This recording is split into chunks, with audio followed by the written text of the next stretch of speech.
Hello, I'm Joe Larkins. Welcome to Your Family Pet. On this edition, we'll explore the joy and challenges of having parrots as pets. We'll find out the advantages of adopting an older cat. And Sarah visits Three Dog Bakery to see how they make one of their most popular treats. All that and more just ahead on Your Family Pet, so stay with us. Production funding for Your Family Pet is made possible in part by Memphis Veterinary Specialists, a referral-based specialty hospital serving the needs of small animals, offering diagnostic tools and treatment options not typically found outside veterinary teaching hospitals, including orthopedic and neurologic surgery, oncology, dermatology, dentistry, ophthalmology, internal medicine, and more. And by the WKNO Production Fund, the WKNO Endowment Fund, and by viewers like you. Thank you.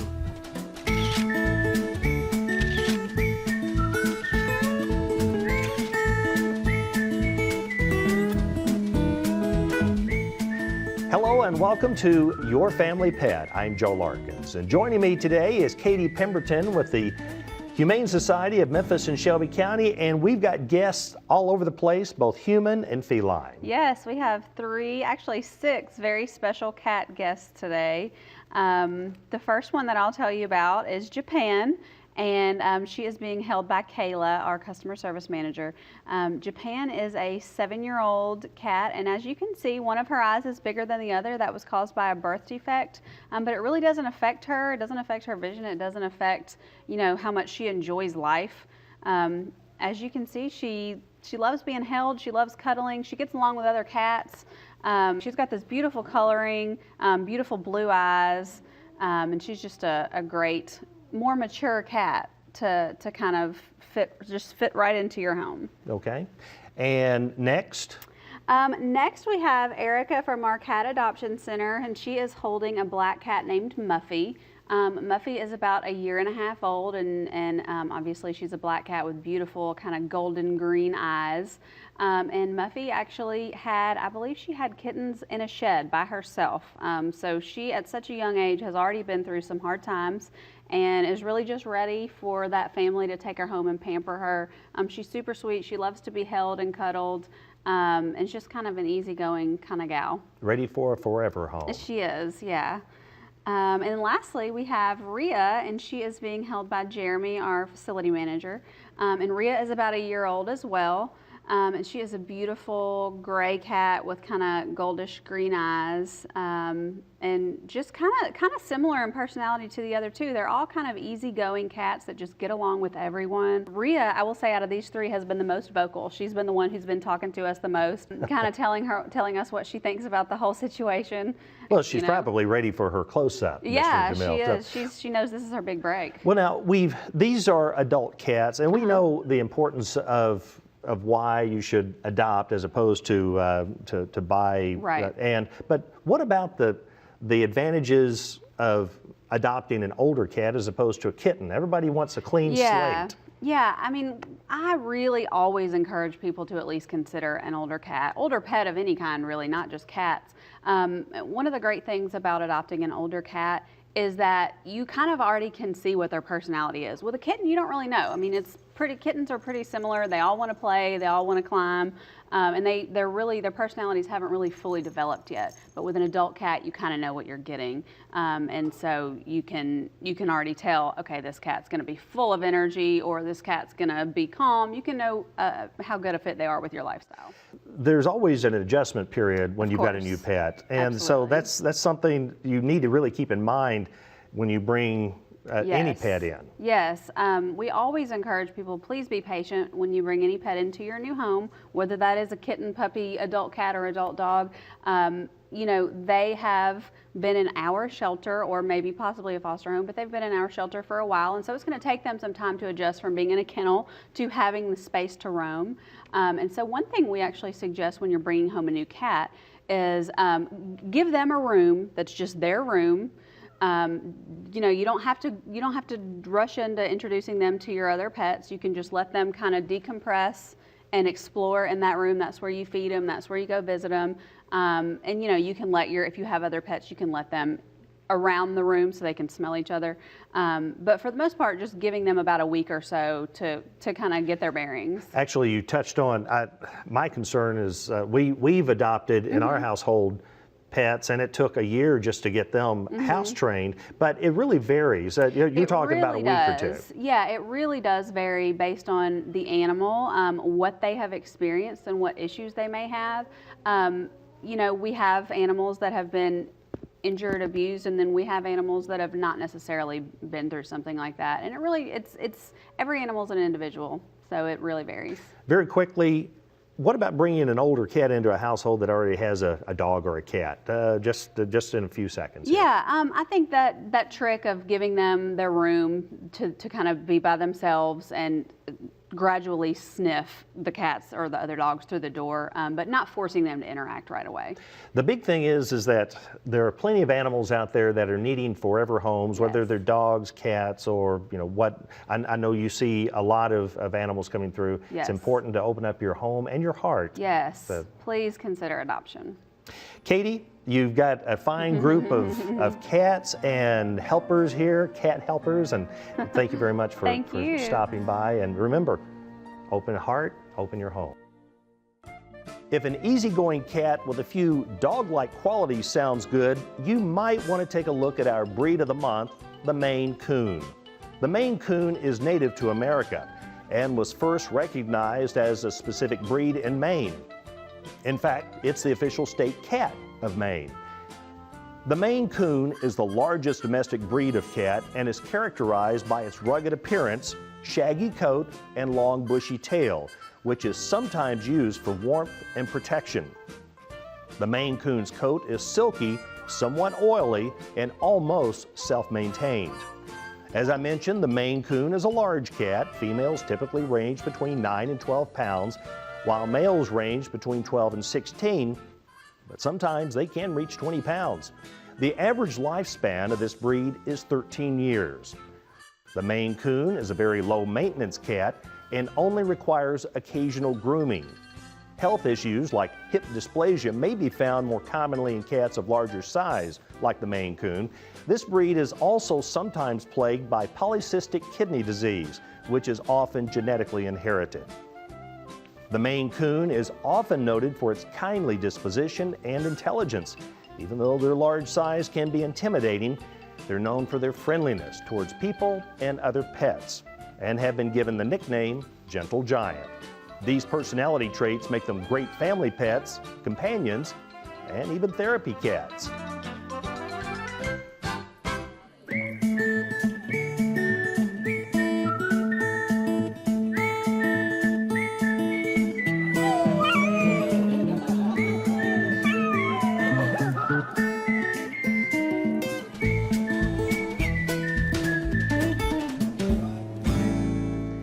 The folks at Three Dog Bakery are devoted to creating fun, wholesome treats for your four-legged family member.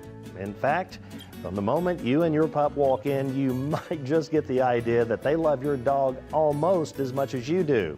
In our next segment, Sarah pays a visit to Three Dog Bakery in Collierville.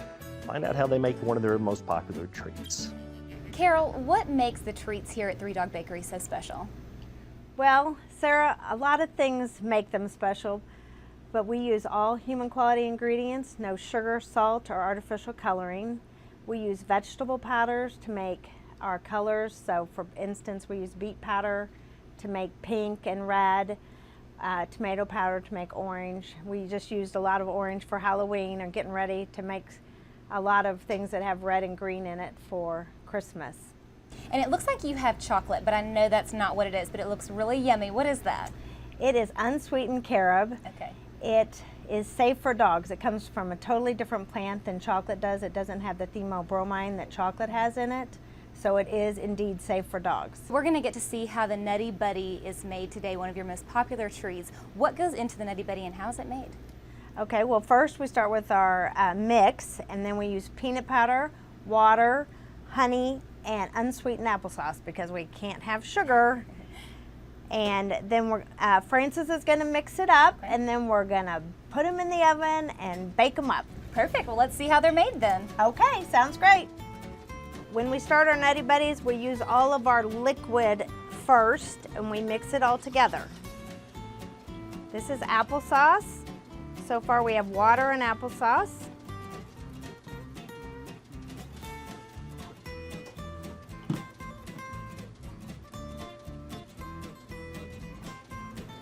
And now we're going to add honey.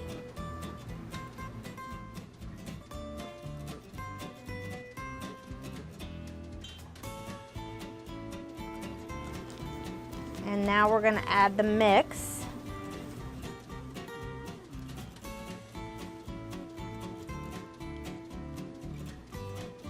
And now we're adding peanut powder. And then we're going to mix it all up. And soon we will be cutting out Nutty Buddies.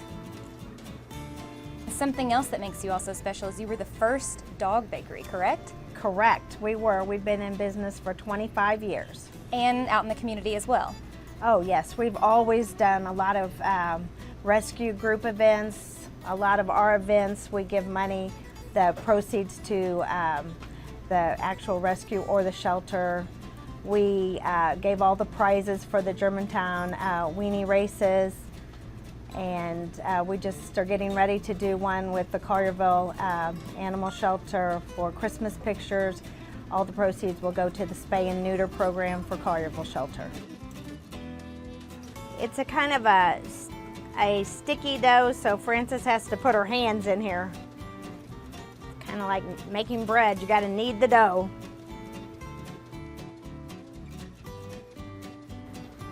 After she gets it mixed, she's going to be rolling it out and then putting them on parchment paper because we don't want them to stick to the cookie sheet. And I know a lot of dogs out there today have food sensitivities. So how does Three Dog Bakery maybe accommodate to those sensitivities? Well, one thing we do is we do have wheat-free treats. Birthday cakes, our standard birthday cake does have wheat in it, but if they call a little bit ahead of time, we will make a wheat-free cake. We also are branching out into some grain-free treats that don't use any type of a grain, they'll use pea flour instead. And now they're going on the cookie sheet. We make lots of Nutty Buddies every week. How do you know these treats are going to sell? Do you have a taste tester on hand? Oh, we do. We have dogs every day that are taste testing. I love it. And they do a great job. O'Malley and Bandit are here today. Now she's putting the eyes in with a small unsweetened carob chip. They bake for 20 minutes and then they'll be done. For the last step, to complete the Nutty Buddy, we're going to dip the tail in unsweetened carob. Well, that was so much fun. Thank you all so much for letting us come by today and learn how to make these beautiful squirrels.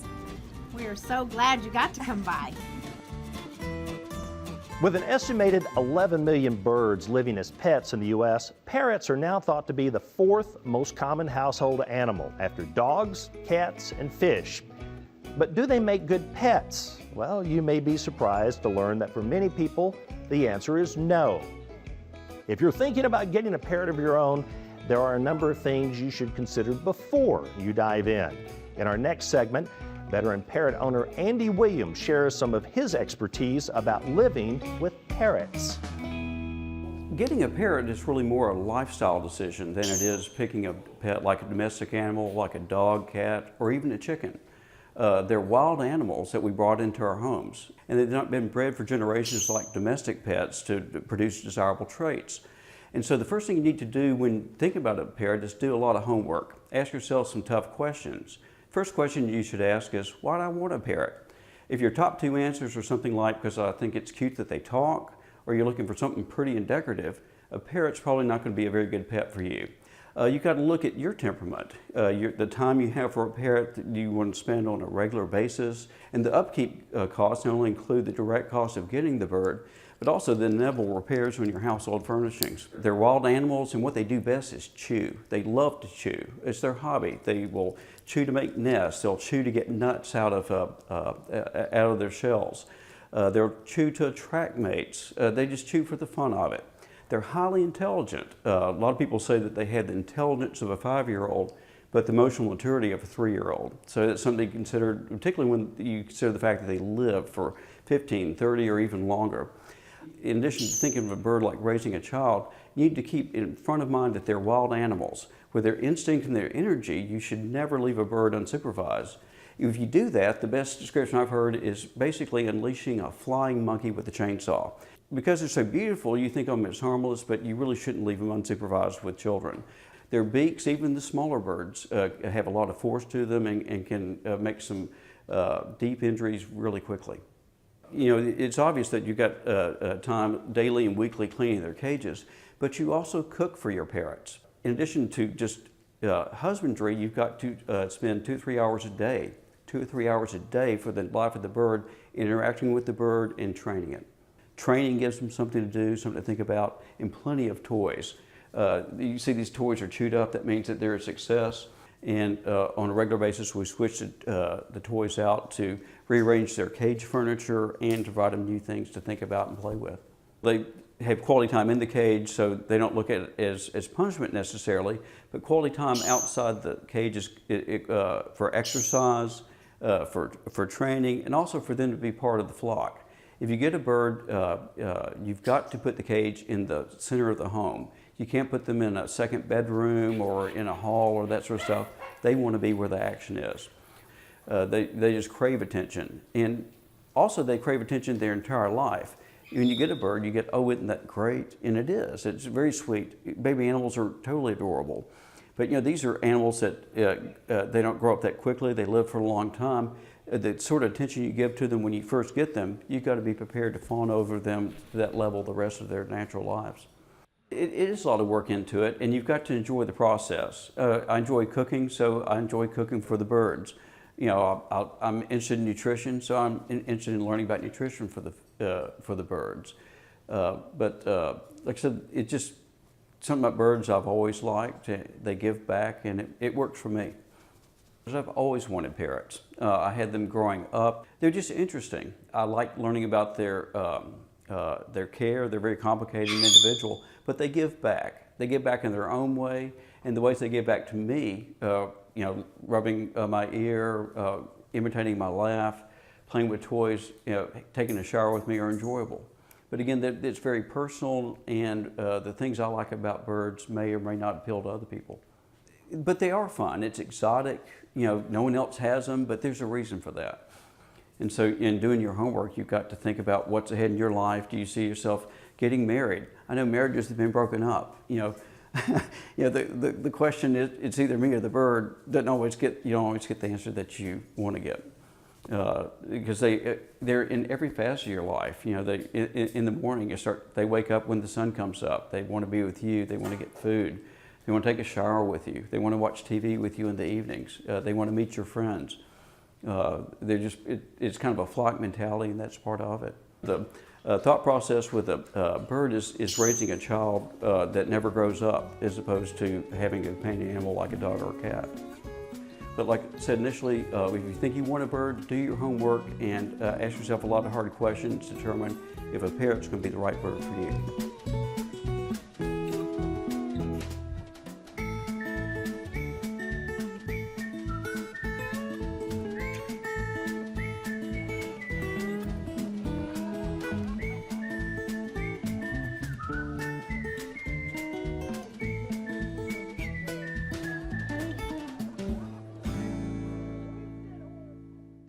Could your dog or cat be living with diabetes? It's a fairly common condition for humans, and believe it or not, it's relatively common in cats and dogs as well.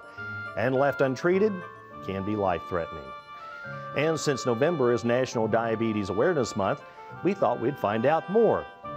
Up next, Sarah visits with Dr. Wright of Shelby Center Hospital for Animals to ask about diabetes, its warning signs, and treatment. Dr. Wright, can you explain what diabetes is? Yes, diabetes is a condition where the body is either not making enough insulin or the body's not able to use the insulin that it's making. And since insulin is control of the body's blood sugar levels and how sugar gets into our cells for energy, if there's a problem with diabetes, there's too much sugar in the blood and not enough energy. Now, can animals get diabetes just like humans? Absolutely, they do. They get type 1 and type 2 diabetes just like people do. Most dogs are type 1 and cats are usually type 2. How common is it? Because I've never really heard of it before, so I didn't know how common this actually was. It's not all that common. I would say it's less than 1% according to the recent statistics, probably about a half of 1% actually. Okay. But we see it fairly commonly and have a lot of clients that are managing their pets on diabetes management. Now, can it lead to other health issues? Absolutely. Diabetes does open the body up to infection. It makes them hard to get over infections.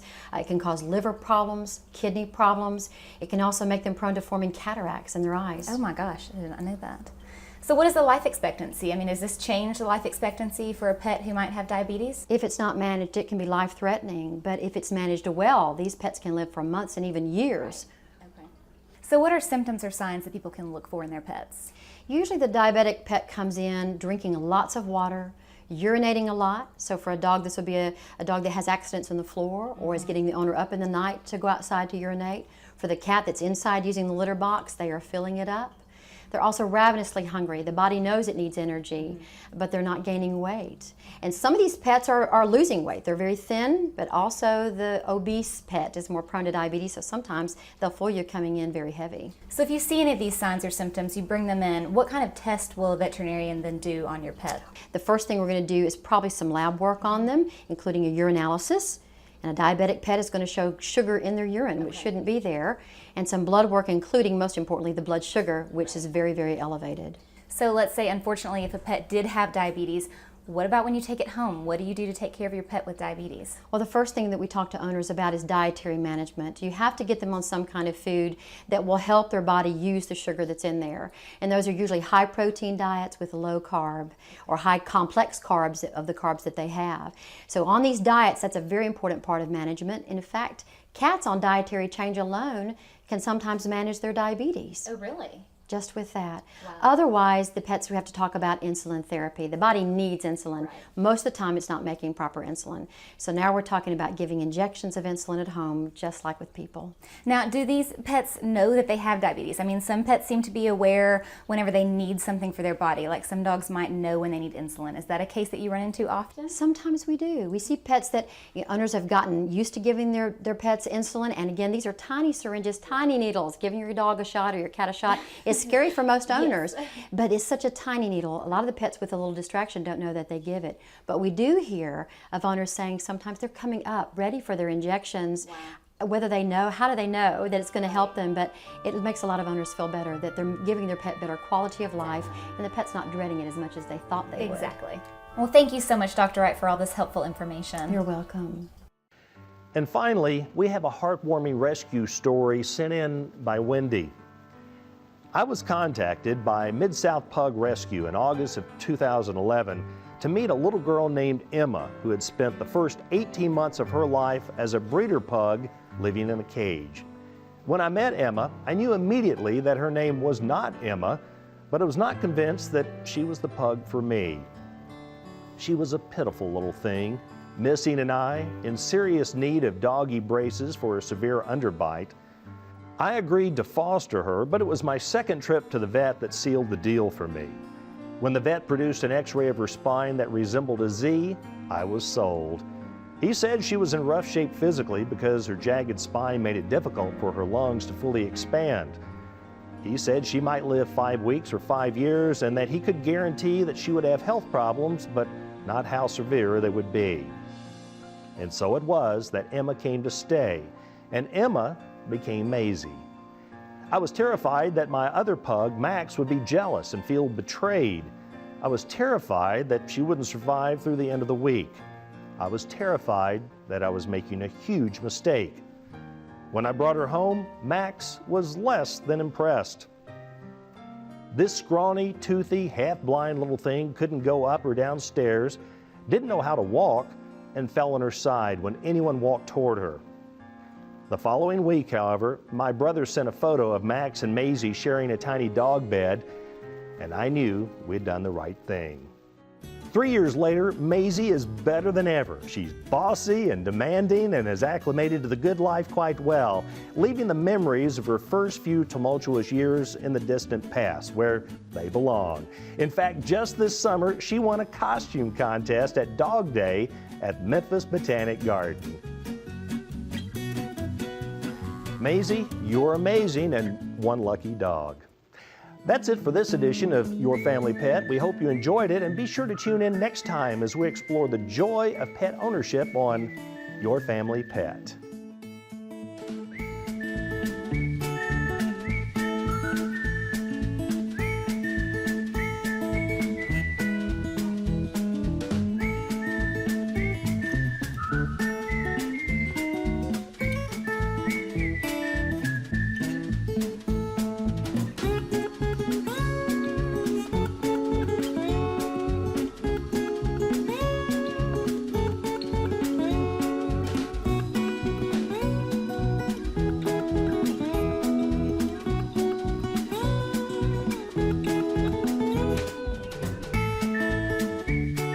Production funding for Your Family Pet is made possible in part by Memphis Veterinary Specialists, a referral-based specialty hospital serving the needs of small animals, offering diagnostic tools and treatment options not typically found outside veterinary teaching hospitals, including orthopedic and neurologic surgery, oncology, dermatology, dentistry, ophthalmology, internal medicine, and more.